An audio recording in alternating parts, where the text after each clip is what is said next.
Alright, hello everyone and welcome back to my Fallout 4 Mod Spotlight series, where today we are having a look at the T-60 equipment mod, which is being made by user Nutulator.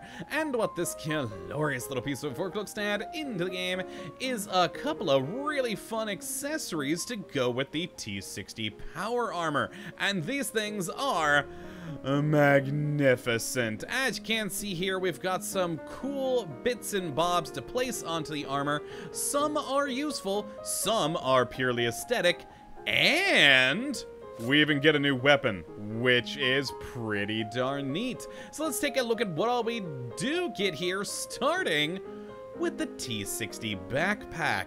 And this thing is beautiful. I just love the idea of a bit of power armor with a backpack on it, and there's just so many great details to this thing, especially the radio on top of it. I really do love. Now, as for stats, it's gonna weigh 2, and the best part about it, it is a functioning backpack, adding 500 additional carry capacity. Now, after that, we have a purely aesthetic item in the grenade pouches that'll go on the left leg. They don't do anything, like I said, but they will still cost you 3 weight to put onto your power armor. Next, we have the ROBCO PIP-ARMOR, which is just a cool-looking giant Pip-Boy for your power armor, and is apparently based off some of the concept art for the game, which I always love seeing that sort of stuff added in. Now, weight-wise, it's going to add a lot here, 7.5, but hey, not too shabby. And finally, on the aesthetic items, we have the DRAGOON Squad Knife Sheath, which will go on the right leg and holds a lovely dragoon knife. And, well, as for the weapon we get, we have that very dragoon knife for you to play with, or dragoon squad knife, rather.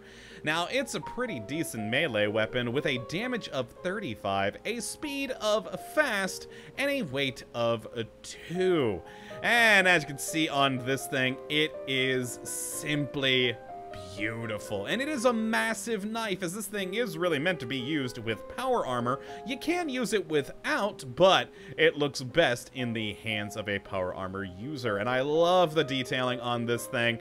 You got the Semper Invicta on that side and Ad Victoriam on the other engraved on the knife itself. It is very well done. Not a whole lot of modifications for it. In fact, there are only 2, which will up the damage, and that's pretty much it. It'd be great to see some more in there to even up the damage more, or maybe even add some wacky kinds of damage, like electrical or something. But for now, you know what? It's perfectly serviceable. Now, as for how you do get your hands on these things, well, once you install the mod, the knife can very easily be made at any chemistry station in the world, down in the utility category where we have that Dragoon Squad knife for a mere 6 steel and 5 wood, and you get this lovely looking thing.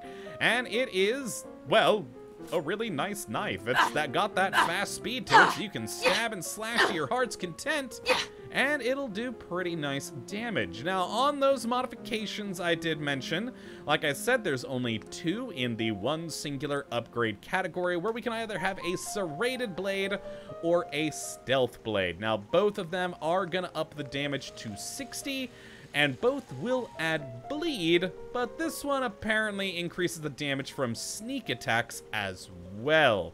So there you go, the difference between those two. Unfortunately, they don't change the modeling or texturing here. Like the serrated blade, for instance, does not in fact add a serrated blade to the knife. It just ups the damage there. Hopefully stuff like that gets changed in the future. And like I said, I really hope we get some more weird and wacky things. Because, I mean, this is supposed to be a Brotherhood of Steel Dragoon Squad knife. So why not some energy damage in here with some form of modification? I think that'd be pretty cool. Now, as for all the different power armor aesthetic items, they are pretty wonderful. I absolutely love the look and feel of each of them. They add a lot more to the whole power armor system, and that's something I've actually wanted for ages, because honestly, even though power armor is cool, I just always wished it would be a little bit less boring, that we could add some stuff to make it feel a bit more used and useful. So having things, even if only aesthetic, like the grenade pouches, that sheath on the side there, and the PIP-ARMOR is very cool. And with the functioning backpack, I mean, look at this thing. It's gorgeous. And with that 500 additional carry weight, that's just insane. In fact, when I first saw that, I was honestly thinking it was a bit cheaty, but then I got to thinking about it a little bit, and you know what? You're in power armor. Mechanized power armor. That doesn't seem so strange to have an additional 500. So as you can see here, we went from the base 310 with my character up to 810 for our carry capacity.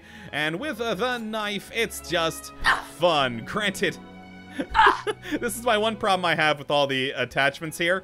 The PIP-ARMOR looks really weird in first person. As you can see there, it basically takes up the entirety of the arm model.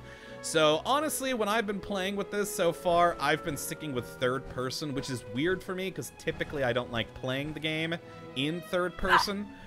But if you don't put on that PIP-ARMOR attachment there, it's perfectly serviceable.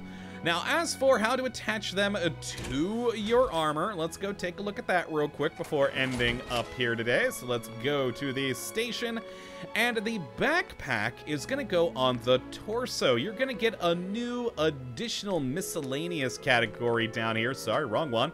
That adds in this equipment backpack. Takes a lot of resources to produce, as you can see here, but it's going to give you that loads of carry weight, which is magnificent. Now, as for the PIP-ARMOR, that's getting added into the right arm, and there we go, the ROBCO PIP-ARMOR. And yeah, just again, a nice little aesthetic item there. Again, it's going to take a lot of things to build it, and for an aesthetic item, maybe a bit much, but still, I like having any requirements so that it doesn't feel cheaty, even if it is still just aesthetic.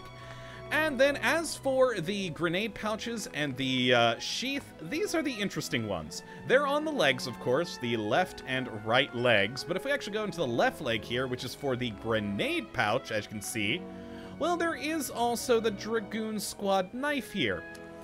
Yeah, it won't work. The Dragoon Squad knife will only ever go on the right leg, and the grenade pouch will only ever go on the left leg. If you select the Dragoon Squad knife here, it just doesn't show. So that seems to be a little bit of an odd glitch in the mod at the moment. And it's the same deal when you do go over to the right leg. You're gonna get the Dragoon Squad knife there, and it still has the option of the grenade pouch, but it's not gonna work. But yes, that's one oddity there just to keep in mind. And there is one known glitch at the moment for visually showing it. They may not show up when you first build them, but once you jump into the power armor, it should fix that. I had that issue where everything except for the backpack was actually showing up, but once I got in the armor, got back out, the backpack was there with no issue. So that's just a few things to keep in mind, but all in all, they are some really cool things. I especially do love that backpack. It just looks beautiful. And so, yeah, if you'd like to check out this mod for yourself, which I'd certainly recommend you go and do to get yourself some nice aesthetic power armor items, and of course, a fun stabby knife, you can take a look at the link in the description as per usual. But that, my friends, is going to be it for this one. Hopefully you have enjoyed, and you do come back for the next episode when hopefully we'll be looking at yet another wonderful mod. But until that time, thank you for watching, and as always, have a good one.